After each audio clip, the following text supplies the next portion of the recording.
Hi, Tony Labert with Middleton Pee Wee Hockey. Today I'd like to talk quickly about some of the things we do within our locker room to set the rules for the kids in a way that allows them to have some autonomy.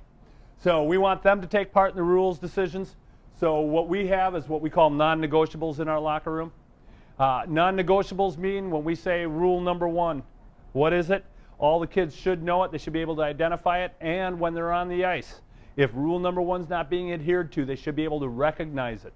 And they should be able to realize and have enough self-awareness that they might be the ones neglecting that rule, or if a teammate's neglecting that rule, be able to say to a teammate, hey, rule number 1, you've got to take care of this.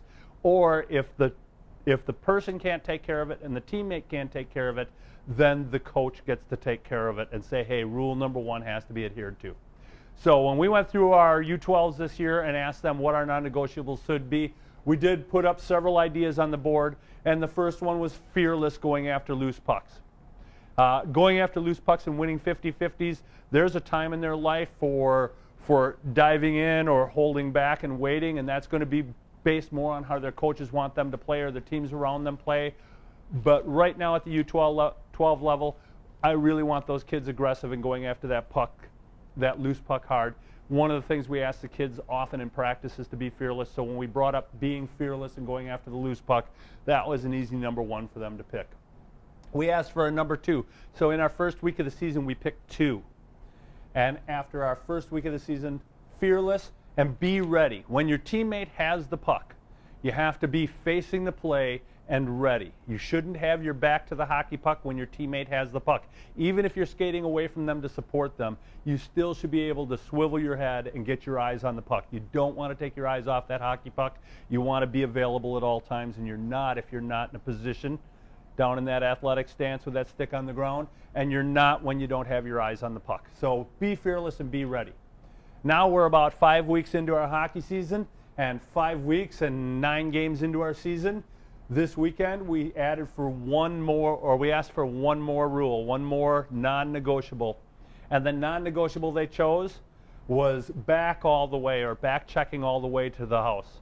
So getting back all the way seems to be important for them. This is a rule they chose. It's one thing we do well as a team, so it's not something the coaches have harped on. They seem to appreciate this. They had come up with 3 or 4 different rules in the locker room. One of them was be positive, have emotional control. That didn't win the votes. One of the others was passing good passes. And as we talked to them, good passes aren't something you can control all the time. Several passes are going to go bad because of ice chips, or they just hook up on your stick and go the wrong direction. Sometimes you're being checked at the time you're making a pass. So good passes is hard to be in control of, and we asked that all of these are things that they could control all the time. They picked back checking all the way. For the coaches, we also had non-negotiables that we asked the coaches to have in the locker room. A lot of this is going to have to do with how we handle our bench and how we handle our locker room. My choice was a clean locker room. I like to have a team that's looked at as when we walk into a rink and walk out of a rink, everybody is enjoying our presence there. And nobody has to come in and walk through our garbage to get to anything. So we don't allow spitting on the floor, and our locker rooms are always cleaner when we leave than when we showed up. As a coach, I take part in that. If there's garbage on the floor and I see it and it's obvious, I pick it up. It's part of the accountability to the team. If one of you leaves the locker room with garbage in there, it's up to the others to make sure that garbage is taken care of, because it's now assumed as our garbage when we're the last people in the locker room. The other coaches picked coaches coach and players play on the bench. One of the issues we had early in the season was a player consistently asking, am I being treated fairly? Am I getting my time on the ice? I didn't get as much time as the last guy. That guy long shifted. That guy never came off the ice. I change on the fly every time. Coaches coach, players play.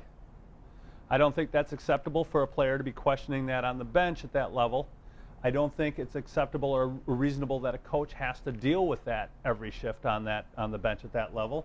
So we simply have that rule that the coaches agreed on, and we ask the players to abide by. Coaches coach, players play. And that has settled it down quite a bit. The third one is one that's obvious. These kids live in a community. I know that everybody has the portable speakers and the music at ready in their hip pocket all the time. So we appreciate clean music. So even at the U12 level, even coaching high school,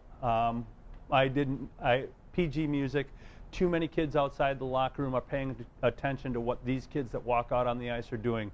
When you're the higher level in your organization, you're expected to be that person that others can look up to, and you're modeling, being the role model that you need to be for those younger players. And again, this is one of the things I can't say enough for you coaches. If you don't understand your position in the community of hockey, if you're a high school head coach or you're a Bantam A head coach, and that locker room is dropping the F-bomb every third word on the music, then you're not going to be viewed the way you need to be viewed for the future generations of hockey players to grow up. Manage that. So these are what we call our non-negotiables. Again, right now, this far into the season, we have 3 for the players, 3 for the coaches. My name is Tony Liebert. Thank you very much.